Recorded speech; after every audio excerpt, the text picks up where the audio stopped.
നമസ്കാരം, BBC ന്യൂസിലേക്ക് സ്വാഗതം. ഇന്നത്തെ പ്രധാന വാർത്തകൾ. CPM സംസ്ഥാന നേതൃത്വത്തിനെതിരെ ആലപ്പുഴ ജില്ലാ സെക്രട്ടേറിയറ്റ് രൂക്ഷ വിമർശനവുമായി രംഗത്ത് വന്നു.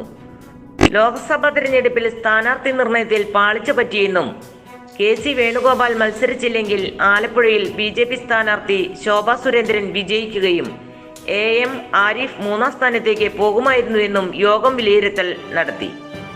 തോമസ് ഐസക്കിനെ ആലപ്പുഴയിൽ മത്സരിപ്പിക്കണമായിരുന്നുവെന്നും ജില്ലാ സെക്രട്ടേറിയറ്റിൽ അഭിപ്രായമുയർന്നു. സ്ഥാനാർത്ഥി നിർണയത്തിൽ പാളിച്ച സംഭവിച്ചുവെന്നാണ് വിലയിരുത്തൽ. AM ആരിഫ് ദുർബല സ്ഥാനാർത്ഥിയായിരുന്നു. ആരിഫിന്റെ സ്ഥാനാർത്ഥിത്വത്തോടെ അവിടെ തോൽവി ഉറപ്പായി.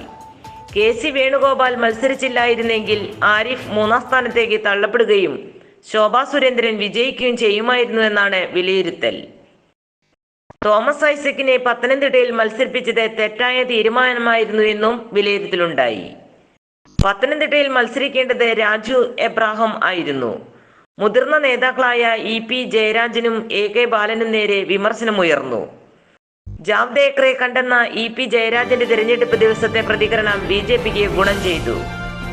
പാർട്ടിയുടെ അഭിപ്രായം പറയാൻ AK ബാലനെ ആരും ഏൽപ്പിച്ചിട്ടില്ലെന്നും ഈ യോഗത്തിൽ വിമർശനമുണ്ടായി. അതേസമയം SNDP ജനറൽ സെക്രട്ടറി വെള്ളാപ്പള്ളിക്ക് പിഴവുണ്ടായിട്ടില്ലെന്നും വെള്ളാപ്പള്ളി ഇടതുപക്ഷത്തോടൊപ്പമാണെന്നും ആലപ്പുഴ ജില്ലാ സെക്രട്ടേറിയറ്റ് വിലയിരുത്തി.